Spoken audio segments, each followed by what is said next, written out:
Clinton College students, faculty, staff, alumni, and friends. My name is Hector Garcia.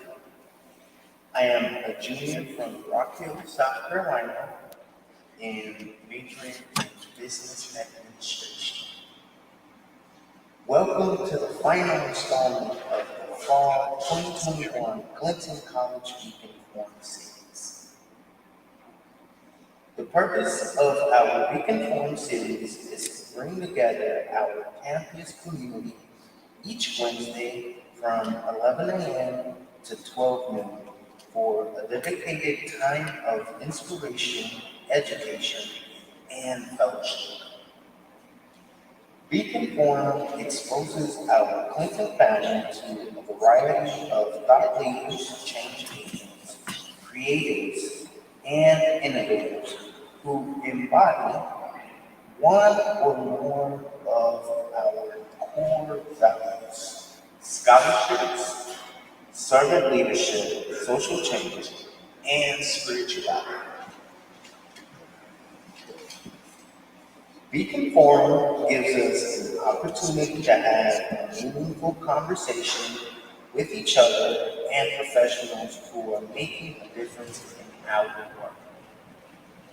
At the appropriate time today, we will be led in a time of questions and answers with today's guest presenter.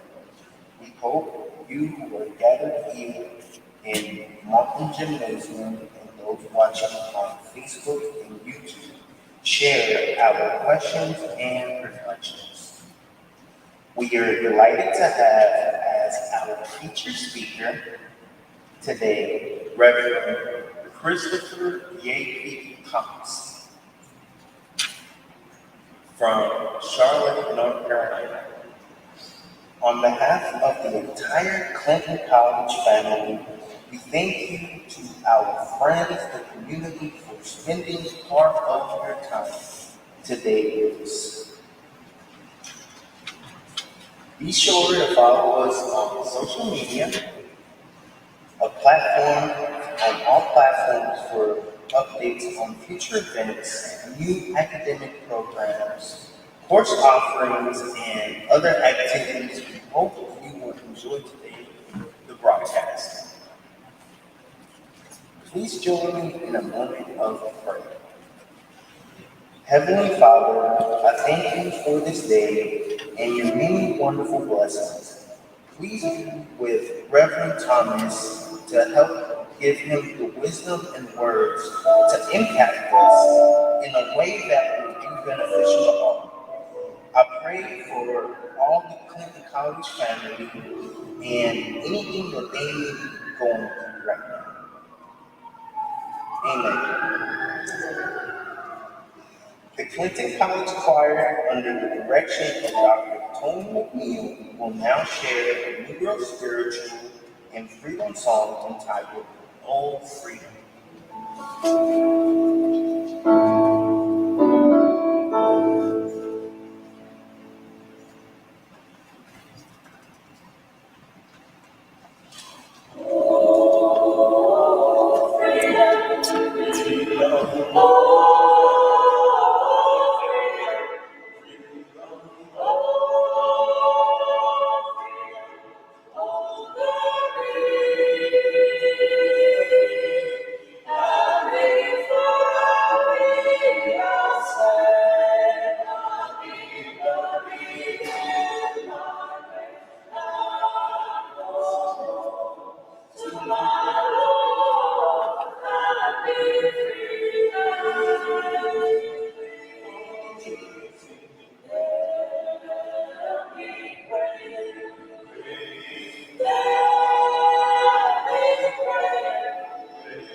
of the Lord forever,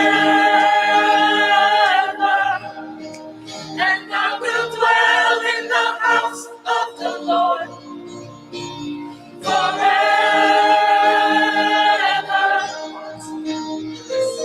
Goodness and mercy shall follow me all of the days of my life. Goodness and mercy shall follow me all of the days of my life. And I will dwell in the house of the Lord forever. And I will dwell in the house of the Lord forever. And I will dwell in the house of the Lord forever. And I will dwell in the house of the Lord forever.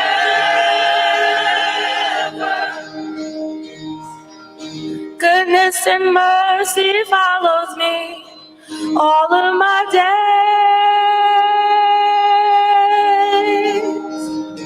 Goodness and mercy follows me all of my days.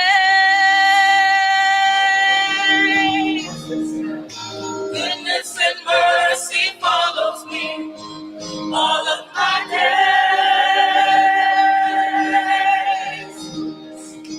Goodness and mercy follows me all of my days.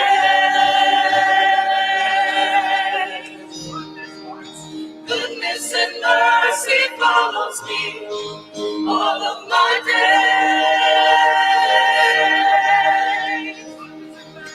Goodness and mercy follows me all of my days.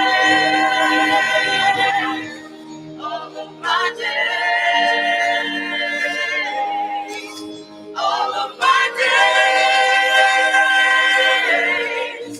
All of my days. All of my days. All of my days. All of my days.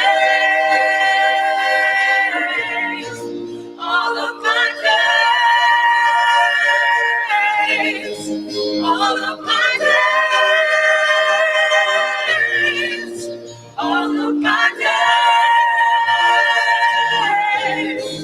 All of my days.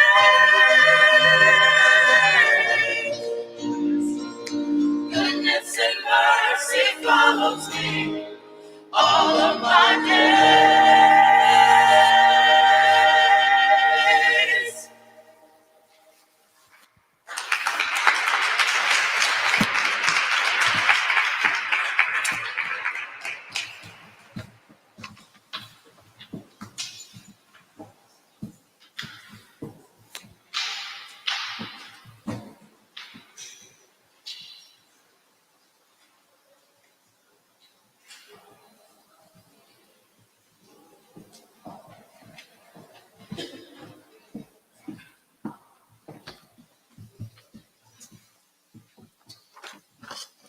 Good morning, Clinton College family. I am Ms. McCullough, and I am the Executive Assistant to President McCorn. My task today is to talk with you briefly about the Clinton College mission statement. The purpose of the mission statement is for the campus community to understand why we're here and and what we intend to do.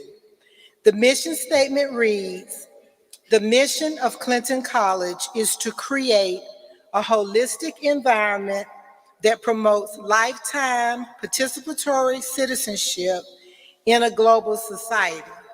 This is achieved by cultivating an inclusive community of students, faculty, staff, and administrators who are prepared to excel in academic achievement, experience moral and spiritual growth, and demonstrate positive, effective leadership skills.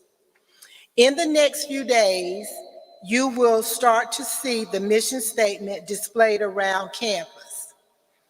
Take time to read it, to commit it to memory, and students memorizing it may yield you some treasure in Beacon forums to come.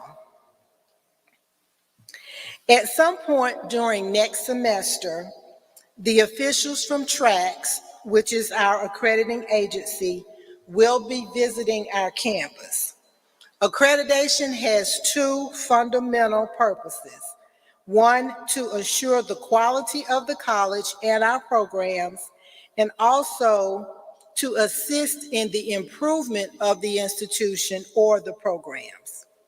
The officials from TRACS will interview some of you, faculty, staff, and administrators, but also students.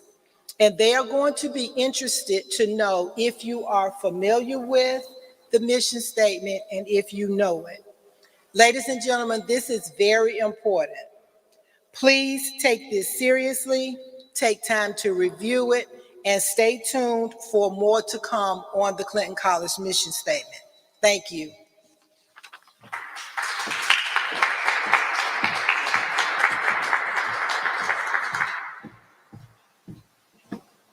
Good morning.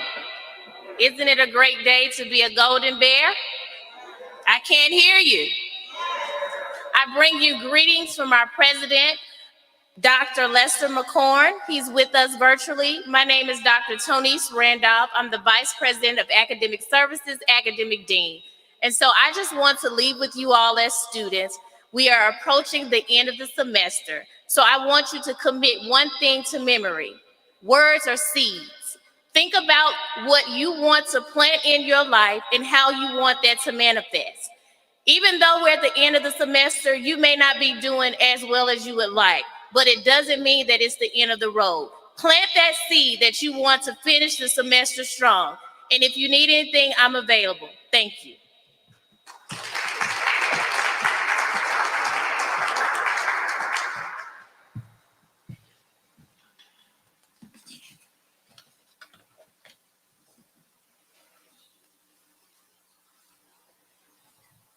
Great morning, Clinton family and friends. My name is Tamia Johnson Charles.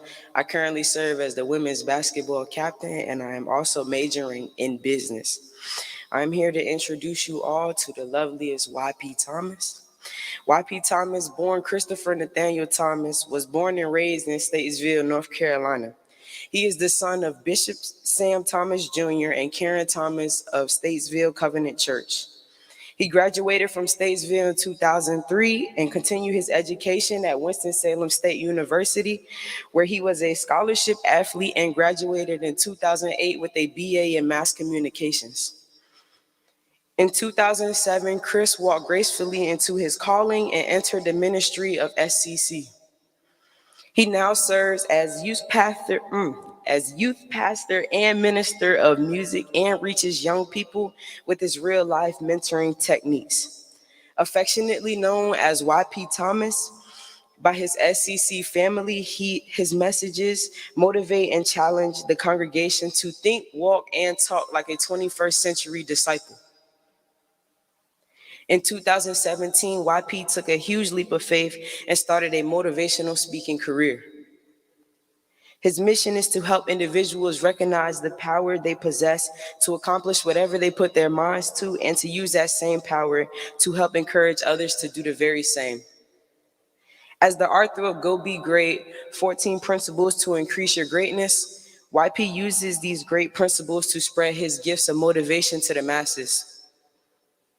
Y.P. currently resides in Charlotte, North Carolina, where he works as mortgage analysis for Reliance First Capital and is heavily involved in his community.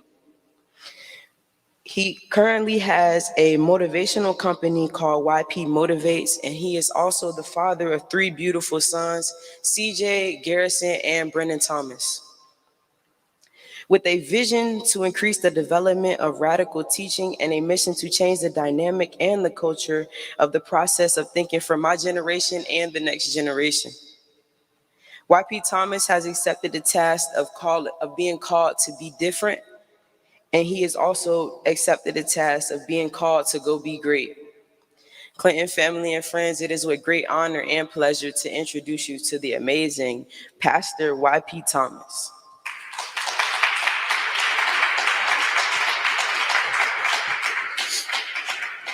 Thank you for that great introduction. I was thinking she was talking about something else for a second there, but Clinton family, how you doing? Woo. Okay, let's try it again. Clinton family, how you doing? Good, good, good. So my name is Chris Thomas, affectionately known as YP Thomas, from Statesville, North Carolina. I'm a proud graduate of Winston-Salem State University. I also am a part of Phi Mu Alpha, a music fraternity, and the greatest fraternity of all time, Alpha Phi Alpha Fraternity Incorporated. Ski Phi, I see you. Guys, so I went to sleep on May the 4th, regular night, because I'm not going to stay still. Regular night, went to sleep. Everything was fine. Everything was okay. Had a pretty good day. I think, I woke up May the 5th and could not talk. I had a stroke in my sleep and I woke up speechless. What do you do when adversity hits you so hard, it takes away the thing you do so easily? I'm a speaker. I talk. That's what I do. I'm a pastor. I'm a motivational speaker. My superpower is my voice. I'm telling you this because there's going to be times in your life where you're going to hit rock bottom. And what you do best, you can't do no more. Everybody in life has a moment where they never thought they will be in that position. I never thought I wouldn't be able to speak.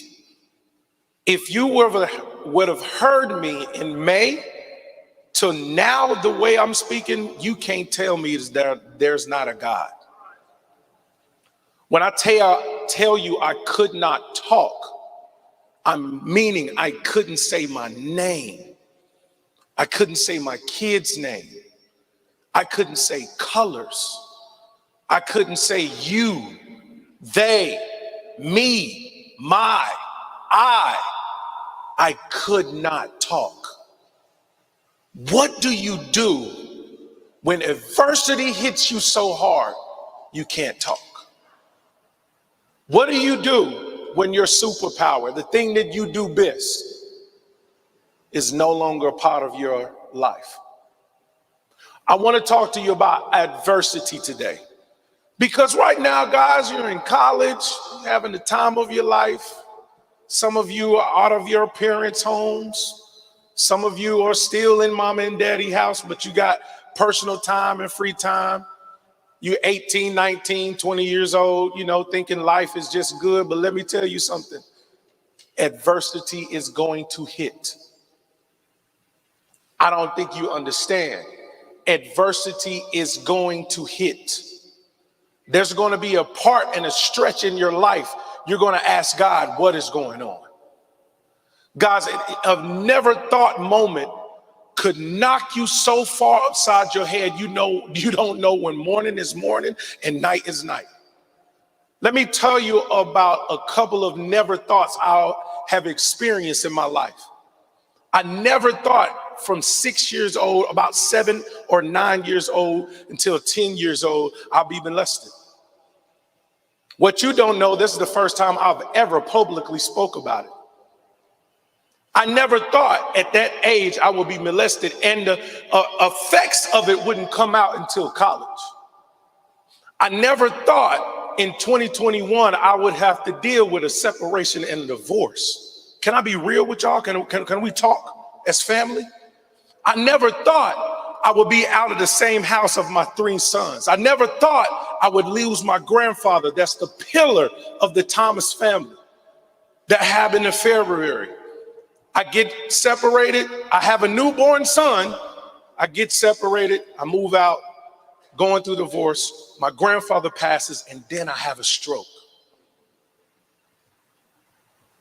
What do you do when adversity hits so hard you never thought that was happening? And let me tell you something, if you haven't experienced it, it's going to happen. I'm trying to prepare you. I don't want to give you a rah-rah, happy-go-lucky speech. No, let's talk about real life real quick. Because in college, that's when it happens. You experience scenarios and things that you never thought you would experience. Stuff from your childhood comes out when you're living on your own in college, trying to get an education.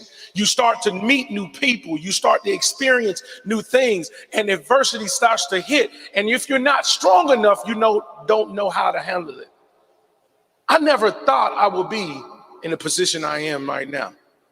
I never thought my voice, the thing I use to express myself, the thing I use to glorify God, the thing I use to motivate the masses would be taken with me in one night. But it's not about how hard you get hit. Let me pause there. Because you can get hit hard now. I'm not, let's be real. Some stuff you don't got the motivation to just be okay. Let me tell you this, it's okay to not be okay. Don't see, some people say, no, get over it, pray about it. Listen, I'm a Holy Ghost fiend, but prayer sometimes don't work. Come on, can we be real? Sometimes you need somebody to pick you up. You need somebody to talk to you. I know God is the answer of all, but sometimes that flesh thing that we have, it supersedes that spiritual thing sometimes. And you need somebody to talk to you about their experiences. It's not scriptures. You got to be able to overcome. One of your core values of spirituality. Today, I'm checking for your spirit. Because on the outside, you can look fine. On the outside, you can look good. We have mastered fronting. Social media has made us masters of fronting. But what's in here? What's going on in here? What's happening when you walk out the four doors and you're home alone? What's your conversation when you're sitting in the dark inside of your bed? What's the conversation when you're laying in your pillow thinking about all the things you want to accomplish, the dreams you have? What's talking to you? What's your conversation with yourself? What is your spirit is saying about you? Let me tell you some of the things I had to deal with. You're a failure. People don't love you. You're not accepted. You need validation. You need people to tell you who you are. You need people to talk to you about who you are. You need people to say things so you can feel good about yourself. Don't get it twisted, man. I'm very confident when I have this mic in my hand. But when I go to my room sometimes at night, I have to still continue to encourage myself. If you don't encourage you, who's going to? You don't need anybody to give you validation. You don't need anybody to tell you you're good enough. You don't need anybody to tell you you're worthy enough. You're already worthy because you're breathing. You're already worthy because you're here. I got a question for the students.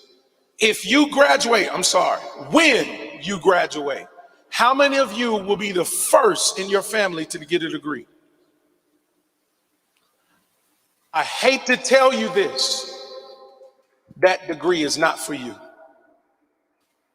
And if you here just for you, I need you to find another why. You're the first one in your family to get a degree. That degree is for you, your children, your children's children, your children's children's children. You're breaking a generational curse. The pressure is on. I'm sorry, wake up call. This is not just for you. You're setting the tone for generations. Even if you're not the first, you're still setting the tone for generations to come. So your why has to be bigger than you. If your why is just about you, you're being selfish. That sounds crazy because you think about selfishness as, I'm thinking about myself. But that's the problem. You think you're big enough to continue to your why. If your why is not outside of you, I'm telling you, it's not big enough. It has to be bigger than you. So why are you really here? What is your spirit saying about why you're really here? What's the cause for why you're really here? Just because mom and daddy said to go to college? Just because the society tells you to go to college? What's the bigger picture? You got to dig deeper. Surface level is not good enough. Surface level is not good enough. Surface level is not going to sustain you through that I never thought moment. Surface level did not sustain me for my stroke. Surface level did not sustain me when I had to separate from my wife. Surface level did not sustain me when I went through these trials and tribulations. I promise you, they're going to come. Especially in school. But you know what happened? When you reach for your why makes you continue. When you reach for that why makes you get up and say, let me get to this 8 o'clock class in the morning. Even though I went to the club last night and I still smell like alcohol.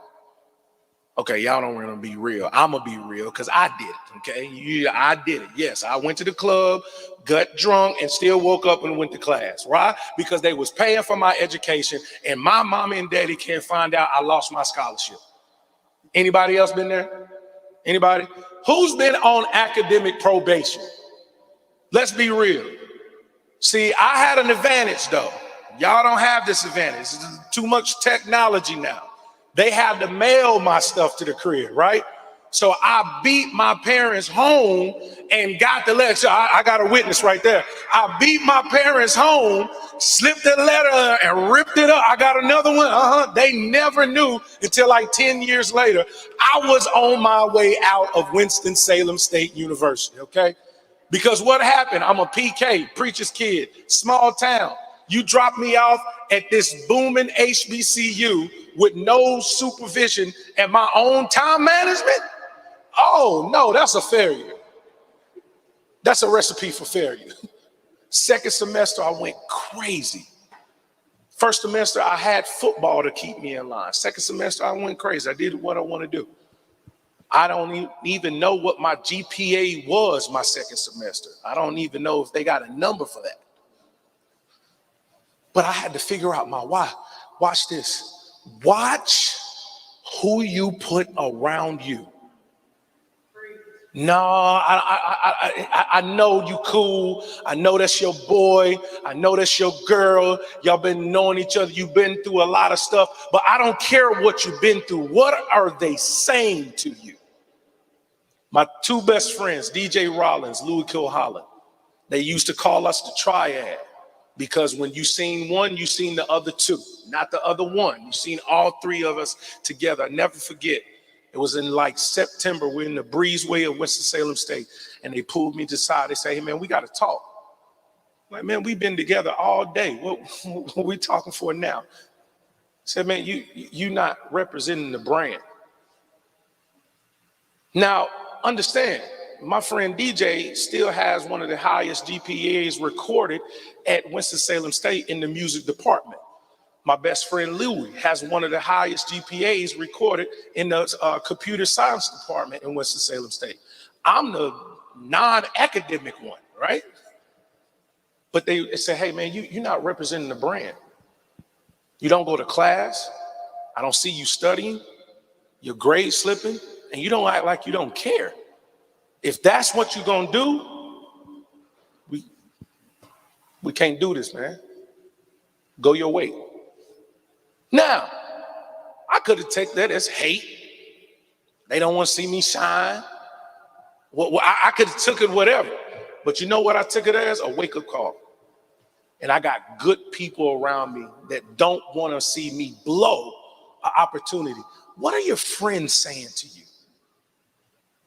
When you want to do something stupid, do it. They encourage it, or they tell you you're tripping. Do you have real friends, or you have associates in posturing as friends? Be careful, because some of your friends, you think they're friends, but they the biggest haters behind closed doors.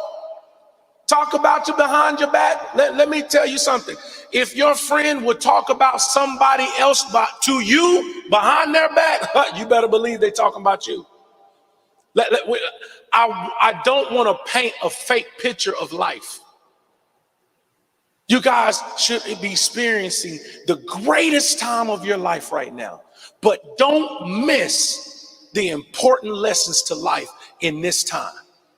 Don't miss the important values you're getting from Clinton College at this time. Don't miss the important life lessons you're learning in this time.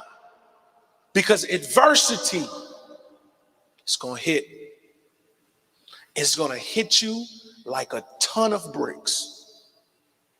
Some of us, my seasoned people in here, they told me when I was young, I didn't get it. They said, just keep living, baby. Because I promise you it's going to happen. How are you going to bounce back? I could have given up. I could have stopped talking. I went to 5 speech therapy appointments. I had like 15 lined up. I taught myself how to talk again. Because I said, there's no way I'm going to lose the thing that I do the best. You can hear me stutter, but I promise you I'm going to stutter that thing out. You can hear me hiccup, but I'm going to hiccup that thing out, right? Because I know what I'm here for. What are you here for? When you commit to what you're here for, nothing can stop you. Even if it's the thing that you do. I couldn't say my name 5 months ago. It didn't stop nothing. It didn't stop nothing. In the midst of a separation and a divorce and having a new child and losing my grandfather, I woke up and couldn't talk. I couldn't even praise God because I couldn't speak. What do you do when you have a never thought moment? You get up and you fight until you can't fight no more. You get up and you fight until you can't fight no more. That's why you got to have a why. Because you don't have a why, you don't have a fight. If you don't have a why, you have no reason.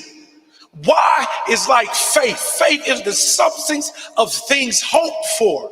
What are you hoping for in your life? What do you want to see accomplished in your life? What are you striving for? What's your why? What is it? And it can't be self-centered. It's your why. If your why is about you, it's not big enough. It's got to be something greater, because let me tell you something. You are not strong enough to handle the adversity of life alone. You got to have something else. And it's got to be big. It's got to be big. I'll leave you with this, man. You got to take pride. Somebody say pride. Come on, say it louder. Say pride. One more time, say pride. You gotta take pride. There's a difference between being prideful and full of pride and taking pride. Take pride in the person you are. Take pride in the college you go to. Take pride in the person that you're becoming. The P stands for preparation. Let me tell you something. If you don't prepare, you've missed the whole ship. Preparation is the most important key factor. A lot of mistakes happen in life because you didn't properly prepare. When you don't properly prepare, you properly fail. You got to have preparation. Say preparation. That's the P. You got to be resilient. You got to be resilient. I don't care how many times you get hit. I don't care how many times you fall down. How many times that you can you get up and say, I will break you before you break me. I will break you before you break me. Because the adversity is going to hit. The people you love going to turn your back. Listen, man, it's going to be hard. It's going to be tough. Look at the seasoned people around. How they shaking their head. They know. I didn't know. I know now. You got to be resilient because you're not the only one that has to deal with the consequences of your decisions. Stop being selfish and be selfless. Be resilient. That's the R. Say resilience. Integrity. Integrity.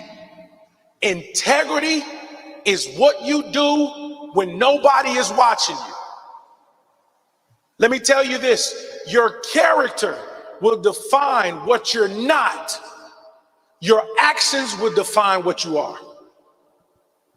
Character will speak for you in rooms you're not in. So your integrity has to be intact. Character will make you see people say, nah, that's not them. Nah, that's not what they do. But your actions will say, yeah, that's them. Yeah, that's what to do. So what are your actions speaking about your integrity?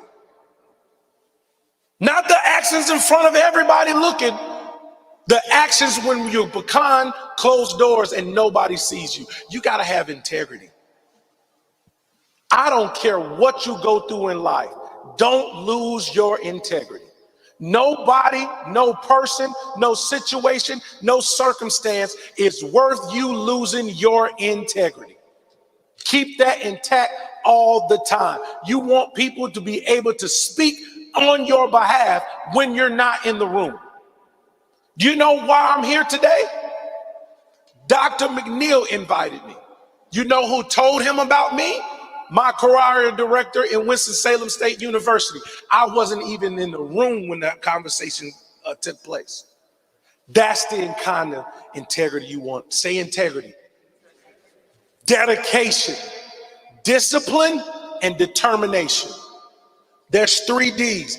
Dedication, discipline, and determination. Because it's going to take all 3 for you to get to where you want to go in life. You got to be dedicated. I know you don't want to wake up and go to the class. I know you want to go out instead of studying. But let me tell you something, man.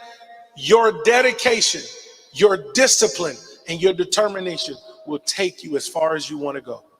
And I leave you with the E, is execution. Somebody say execution. Some of you are probably too young to remember. There was a D lineman in the National Football League by the name of Derek Thomas. Derek Thomas had 7 sacks in one game. One. A lot of people don't have 7 sacks in their whole career. He had it in one game. Last play of the game, he has the quarterback in his arms. The quarterback slips out. He throws a touchdown to win the game. He had 7 sacks in a losing effort. What's the point of being dominant if you can't execute when it happens? If you can't execute when it matters? What's the point of being dominant in high school if you get to college and lose yourself and don't dominate at the next level? What's the point of being the man in college or high school if you come to college and lose yourself and try to, sow your raw oats or do what I did, right? Let me talk about me. And lose yourself and you don't dominate in college. What's the point of being a girl in high school, being popular, Miss Popular, and you go to college and lose yourself and you do dominate and execute when it matters? Execution. Execution. Always remember this. Keep God first. Dream big. No, I want you to scare yourself you dream so big. If your dreams don't bring tears to your eyes or scare the daylights out of you, you're not dreaming big enough. Dream big. Work hard. Nothing in life is free. Nothing in life comes handed to you in a silver platter. Work hard. Execute and repeat the cycle in everything you do, in everything you seek to accomplish. Do yourself a favor and go be great. My name is YP Thomas. Thank you so much for the opportunity. I love you, Clinton Hodges. God bless.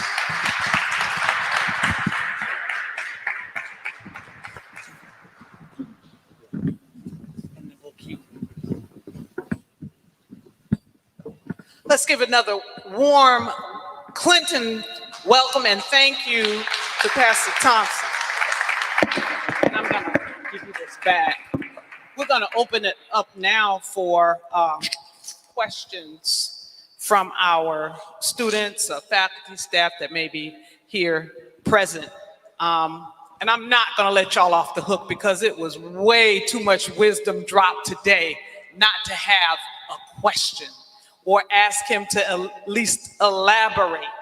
And, you know, even me being an adult, I still take notes because I don't care where the wisdom comes from. If it's wisdom, it's wisdom.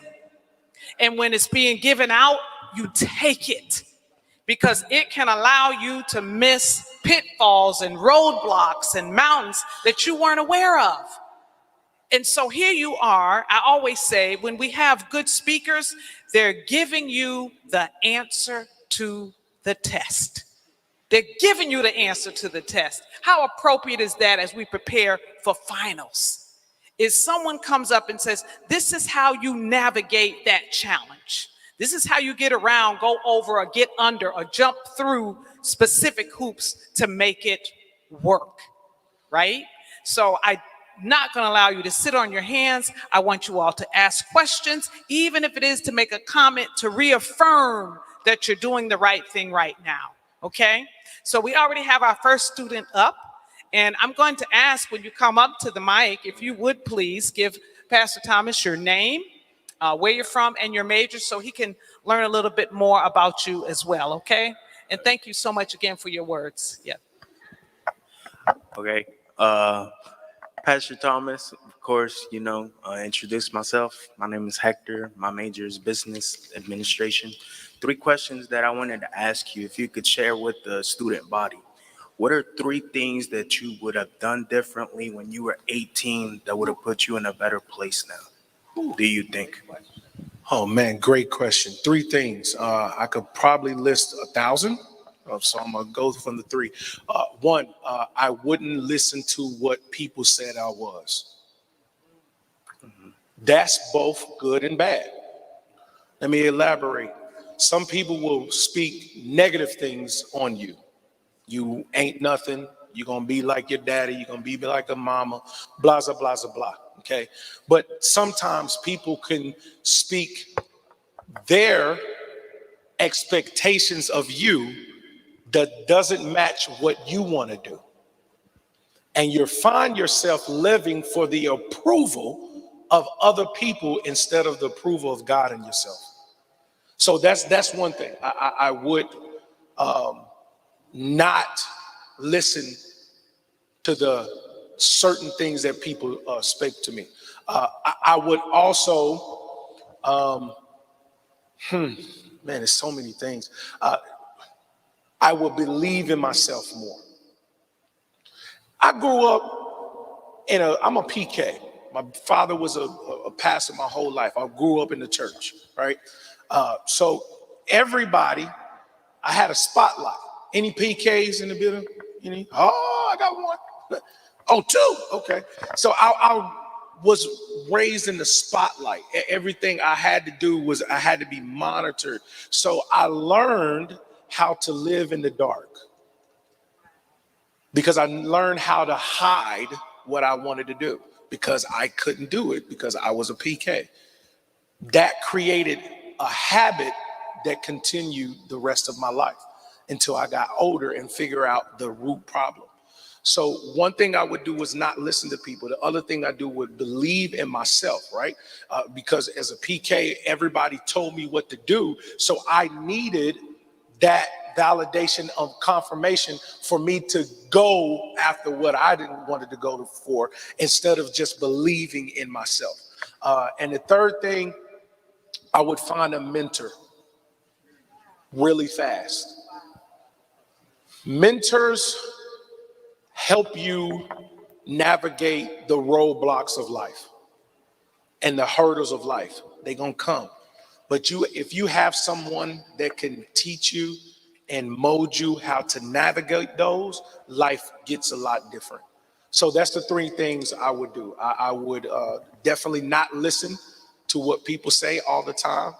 I would have more confidence in myself and believe in myself and not need people's validation. And then I would find a mentor ASAP. Absolutely. Thank you.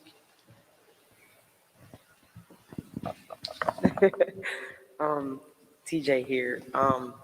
When you had the stroke in May, how much was your faith tested? Because like you said, you weren't able to praise God in the way that you were accustomed to. So how much was your faith tested? Imagine praying, but you can't talk. Imagine being a praise and worship leader and trying to sing and you can't sing. Imagine being a pastor and you want to preach, but you can't say nothing. My faith was ultimately tested. I questioned God. I questioned my calling. I questioned everything. Because the thing that I do the easiest was now the hardest thing I had to do my whole life. My faith was extremely tested. My faith wasn't not only tested in God, it was tested in myself. Could I ever get back to where I was? Would I ever speak again? Would I ever be able to minister again? Would I ever be able to motivate again? My faith was extremely tested. The way I got through that, I faced it head on. Some stuff you got to go through. Let me explain this to you. You heard a lot of people say, I'm going through it. I'm going through it. No, they're living in it. There's a difference, okay? Going through it means you made the conscious decision to not cry, to not be depressed, not to think about it, not to be sorry for yourself, but you got off the canvas and you're not going through it. Living in it is when you still crying, you still weeping, you still thinking about it, you still talking about it, you still living through it. So stop saying you going through it if you living in it. There's a difference. When you got to wake up, you got to get off the canvas and you got to go. Buffalo, they say, are one of the only animals in the wild that when they see a storm coming, they go through the storm because they know it's quicker to go through it than to just let it rain on top of it. The storm is faster if you go through. I wanted to sing that. It's faster if you go through. You let it just sit and rain on you, you're going to live in it. So yes, my faith was absolutely tested. I got off the canvas. I spoke affirmations to myself. I don't know if you have, I wish I had a picture in my wall in my room. I have affirmations everywhere. I'm so happy and grateful that I succeed with ease because I believe. I'm so happy and grateful I attract a life of abundance. I'm so happy and grateful that money finds me every day. I'm so happy and grateful that I'm a well of living water and God flows through me. I'm so happy and grateful that I'm intrinsically designed by the creator of life. I have these everywhere. I say them every day. That's how you restore your faith and believe in God again when you go through trauma.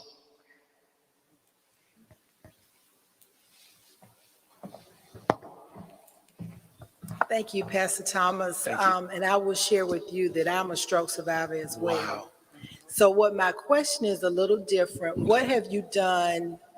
What type of lifestyle changes have you made physically not to have to deal with that situation again? I've stopped stressing about people and stuff that have nothing to do with my future.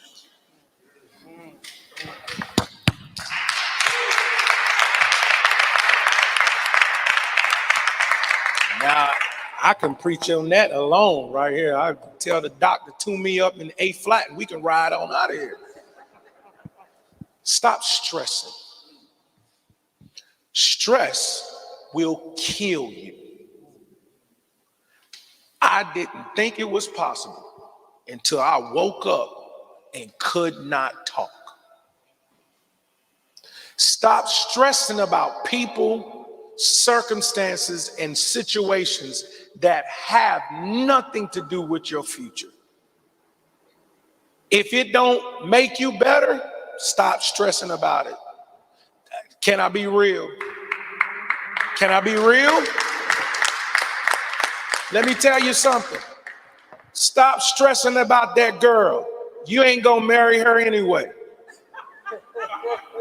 Can I be real? Stop stressing about that boy. Y'all gonna break up next year. Can I be real, please? Can I be just real with y'all? So, because I know where you're at.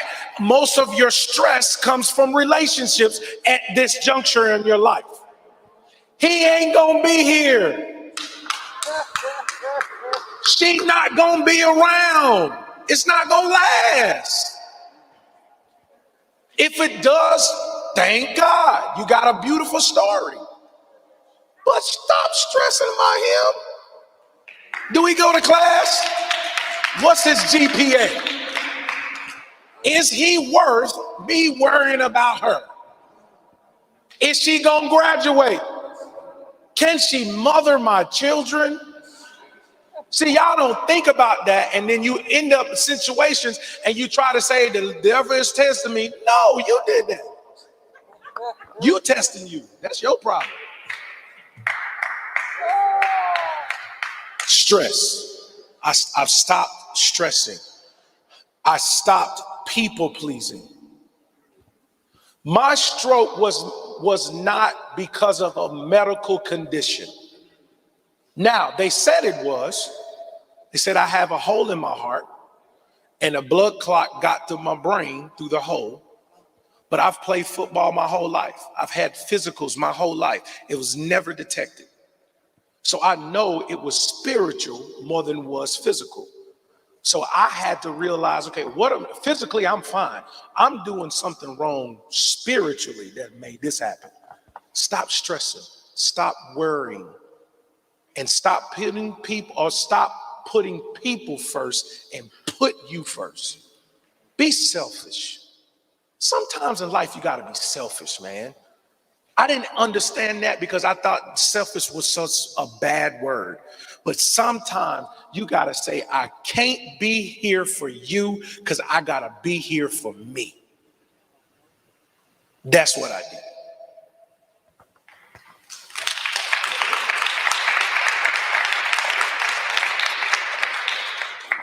I knew you was coming. I didn't know why, but I knew you was coming. My name Rihanna. I got two questions actually. Okay. The first question is that moment when you knew like everything was going downhill and you felt like you was at your lowest, what pushed you or who pushed you to get up every day and do it?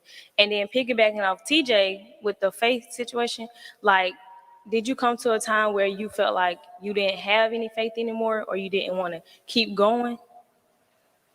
I'm gonna answer your second question first. I never lost my faith. I didn't know how to apply it. I hit so low, I still had faith. I didn't know how to apply it. I was hurting so bad. I was so devastated. I just didn't have the want to. I still believed, but it's like the man in the scripture, he said, I believe, help my unbelief, right? So yes, I lost a lot of faith. At one point, I didn't know if I'll ever be able to talk again. The way I got through it, like I said to her, I just repeated affirmations. I sounded crazy because I couldn't talk, right? But eventually I started talking again. What happened with my faith, because I replied, okay, I tried not to preach, but I got to give y'all this point. Faith is the substance of things hoped for, the evidence of things what? Unseen, okay? Without hope, you can't apply faith. We have it backwards. We want to scream to the mountaintop, I got faith. Okay, what are you hoping for? Because if you have no hope, faith is the substance of things hoped for. So what are you hoping for? Because the hope employs the faith. So I had to, my hope for was to be able to do this again. That's a motivate, inspire. That was my hope and my faith in the works, because faith without what? Works is what? Dead. So you have to work, you have to have a hope for, you have to apply work to that hope for in order to apply your faith. So I hoped, I believed, I knew I would get to this point again. I worked on it by talking every single day, repeating affirmations every single day, making conversations every single day. I worked on my dialect. I worked on my talking. I didn't know they had tongue exercises for muscle memory. I did all of that on my own. So I applied my faith, my work to my hope that restored my faith. That's how I got my faith back. Okay. And then another question was what? The first question. Like who pushed you, or what made you want to get up and do it all the time? So that's crazy, right? Because my situation, I couldn't lean on anybody else. There's going to come a point in your life when you're going to hit adversity and nobody can help you. You can only help yourself. People encouraged me. People called. I had my sons as my why, right? But they only serve as a vision for me to keep going. I had to make the decision. I had to say, no matter what, I'm going to get out of this low point. So to answer your question, it was myself and God. Because this particular one, nobody could save me from. And sometimes in life, you're going to get in a position where it has to be you that frees you, because if not, you're not going to learn the lesson you got to learn. So it was me that freed me. Okay. I had asked you that because as far as the stroke part, I don't know anything about that. But I have been there where I couldn't talk as well. I was in a car crash. So I asked you that because when I was learning how to talk, walk, move, all that again, because I had a collapsed lung, broken ribs, stuff like that. So when I was learning how to do all that again, like, honestly, I didn't have any faith. Like, I didn't believe in nothing. Like, I didn't care at that point. You know what I'm saying? Like, when you down low and you can't do what you used to do, like, I came from playing in a game one night to that morning in a ditch or something, like, it's not the same. So I asked you that because if it wasn't for my mother, I probably wouldn't have did all that. Like, I probably wouldn't have believed again. I probably wouldn't have tried to came to college. Honestly, I didn't have no, like, hopes of, I didn't want to go to college. I'm gonna tell you that now. Like, I feel like being in situations, it kind of like make you go harder. Cause when I was in high school, I didn't plan on coming here. I didn't plan on shooting ball. Like, I didn't have no dreams, no hopes, nothing. Like, I just was going to school because I was forced to go to school. You know what I'm saying? So after that, like, it kind of pushed me to keep going. Yeah, it takes time. So I feel where you coming from. I also feel like when I was popular in school. You know, I was like a class clown. You know, I was popular, whatever. So I feel like when everybody around you, that's great. But when you get down to your lowest, you don't have anyone. So I definitely felt that. And like learning how to do all those things again, I had to do that by myself and with my mama. So I feel you. I feel you. That's why I asked that question. I'm glad you feel me then.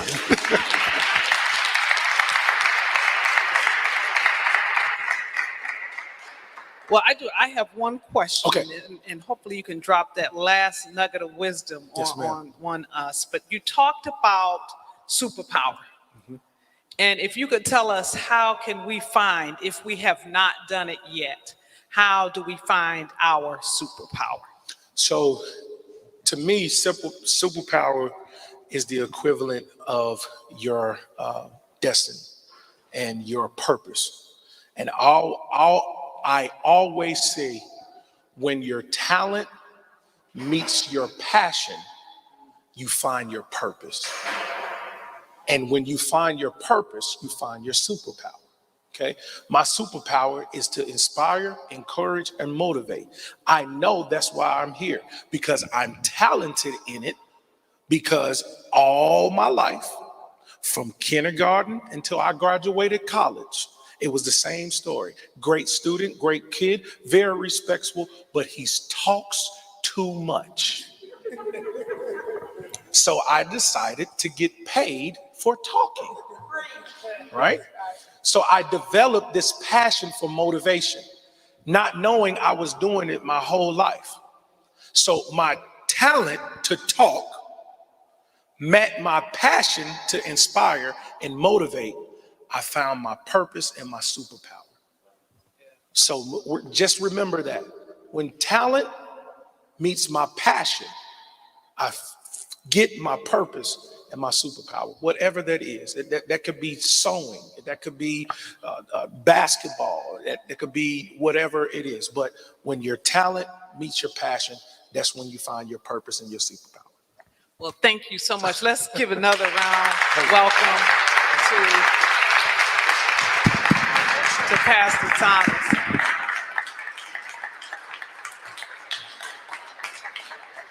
And to our students who shared your thoughts and questions, thank you, because you contributed as well. Dr. McNeil, would we like to do announcements at this point? Okay. I don't know if there are any announcements from the floor, any administrators or anybody. Okay, come on.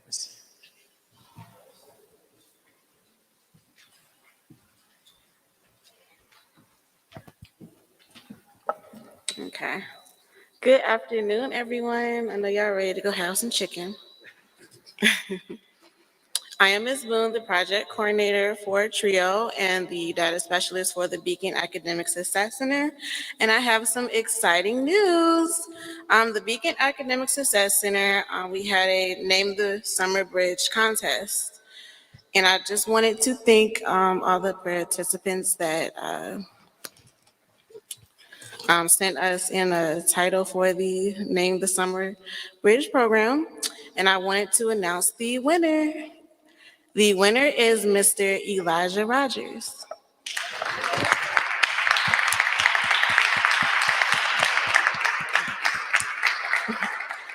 The title is the Bear Summer Bridge program. Bear meaning beloved community, excellence, achievement, resilience. Thank you. Congratulations, Elijah. I only have one announcement, and that is I invite all of you to join us for our final virtual chapel worship service that will happen on Facebook Live and Facebook Live and YouTube this Sunday at 5 o'clock. It'll be totally virtual. Several of our in-person students or students that live here on campus will be featured in that service, as well as some of our global students as well. But Reverend Melek Thomas from Selma, North Carolina, will be the conversation partner for our service on Sunday. Join us, please, on Facebook Live or YouTube. I know it's past the hour, and I know a lot of you are ready to eat. So if there are any other comments or remarks, we're ready to go. Okay, you're dismissed. Thank you, and thank you everybody who joined us online. Yes, I forgot. Sorry, y'all. Reverend YP would like, for those of you that want to come down to take a photograph with him. It'll just take a couple of minutes. If you would come on down, those of you that want to.